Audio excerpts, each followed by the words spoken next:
ये कहानी 2006 की है। तो चलिए इस कहानी को शुरू करते हैं, जिस कहानी का नाम है द हॉस्पिटल रूम।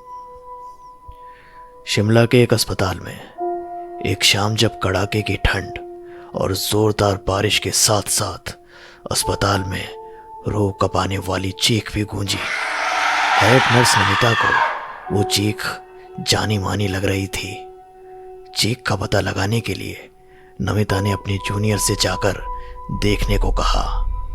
जब जूनियर ने जाकर देखा तो उनके भी होश उड़ गए, क्योंकि वो चीख रूम नंबर 102 से आ रही थी, जो पिछले एक हफ्ते से बंद था। नमिता को जब इस बात का पता पड़ा तो उसने उस रूम को खोल दिया और तहकीकात करने एक नर्स के साथ अंदर चली गई।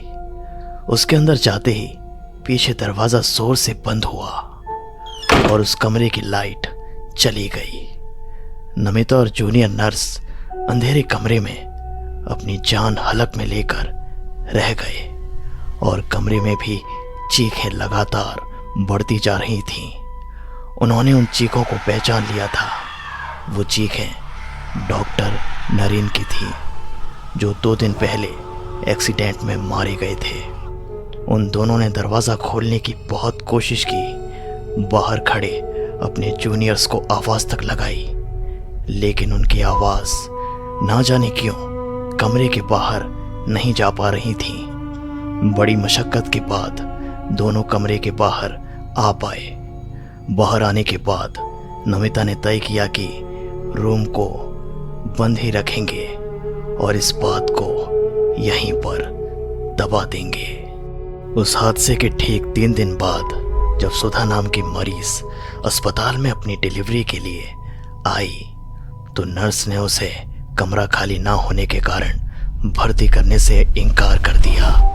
लेकिन उसकी तकलीफ बढ़ती जा रही थी और उसकी बढ़ती तकलीफ को देख आखिर में ना चाहते हुए भी नर्सिस को उसे रूम नंबर 102 में भर्ती करना पड़ा। ये बात नमिता को रास नहीं आई।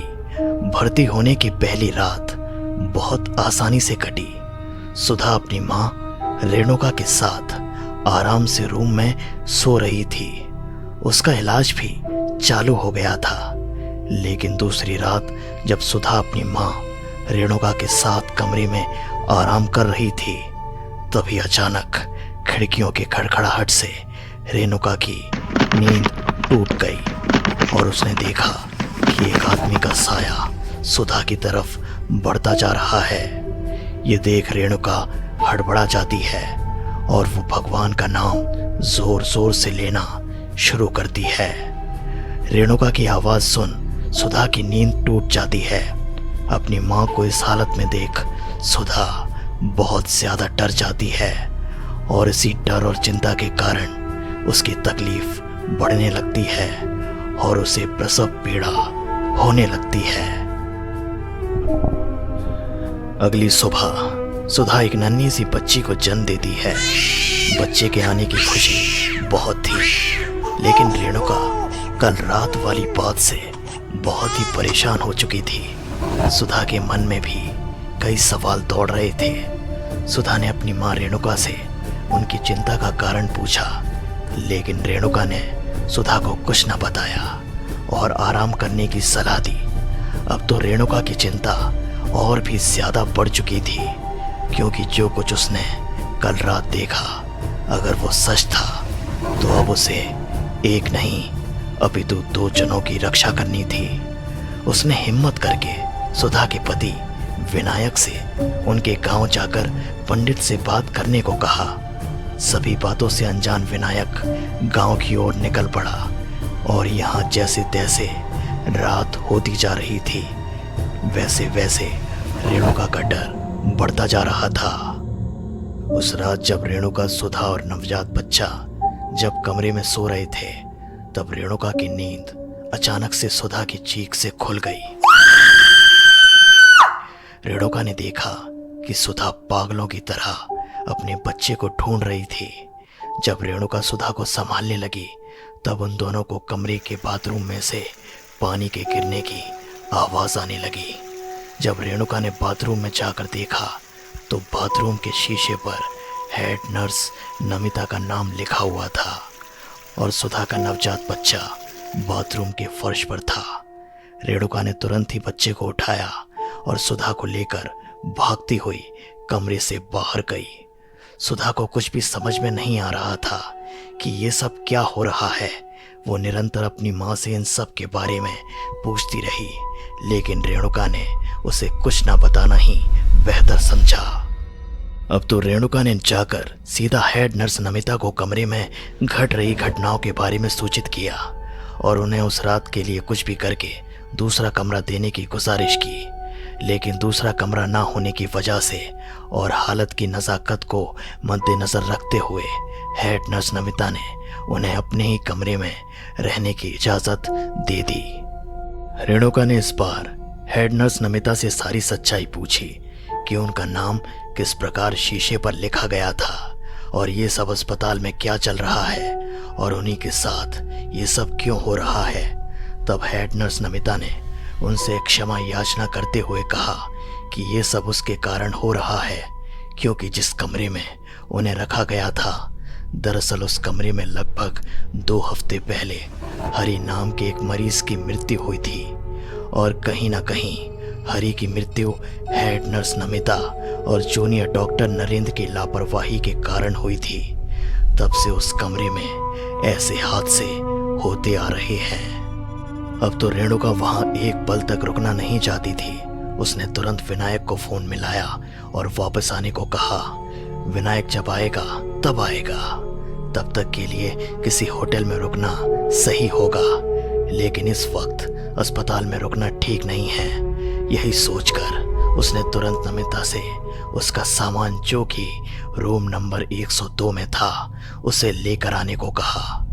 हालांकि नमिता की हिम्मत तो नहीं हो रही थी, लेकिन उसे मजबूरन रूम नंबर 102 में जाना पड़ा और जैसे ही हेड नर्स नमिता ने रूम नंबर 102 में प्रवेश किया तब दरवाज़ा फिर से जोरों की आवाज़ के साथ बंद हुआ और कमरे की लाइट चली गई। इन सब हालातों को देख रेणुका ने वहां एक पल भी ठहरना जरूरी नहीं समझा। सामान को वहीं पर छोड़कर वो अपनी बच्ची और अपनी पोती को लेकर वहां से निकल गई। इस बार नमिता काफी डर चुकी थी। उसने दरवाजा खोलने की बहुत कोशिश की, तभी अचानक से उसे अपने पीछे से एक आदमी की आवाज सुनाई दी जो उसे कह रहा था, आ गई चाची जी। इस वाक्य को सुन के नमिता दंग रह गई और जैसे ही उसने पलट कर देखा तो हरि का साया उसके सामने खड़ा था। हरि को अपने सामने खड़ा देख नमिता को अपने सारे दुष्कर्म याद आ गए। दरअसल हरि उनके देवर का बेटा था जिनकी मौत उनकी पत्नी के साथ एक कार एक्सीडेंट में हुई थी और तब से हरि उनकी और उनके पति रजत की देखरेख में था।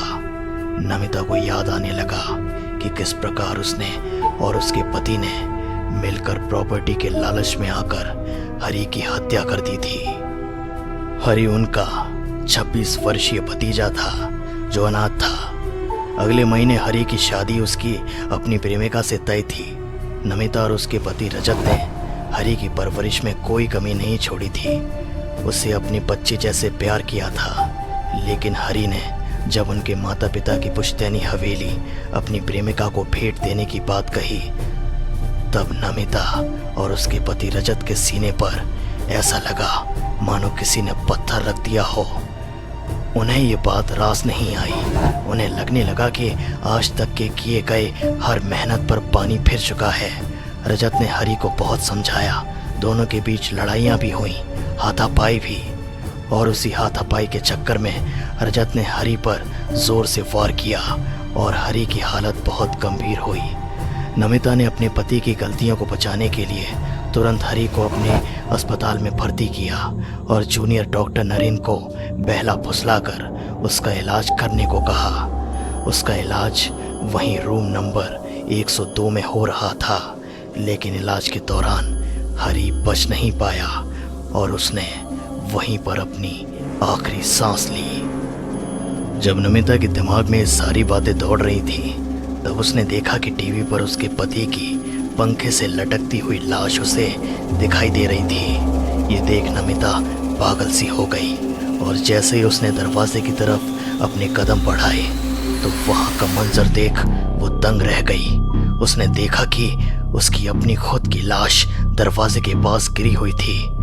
दरअसल उसकी मौत तभी हो गई थी जब उसने पहली दफा हरी की आत्मा को देखा था।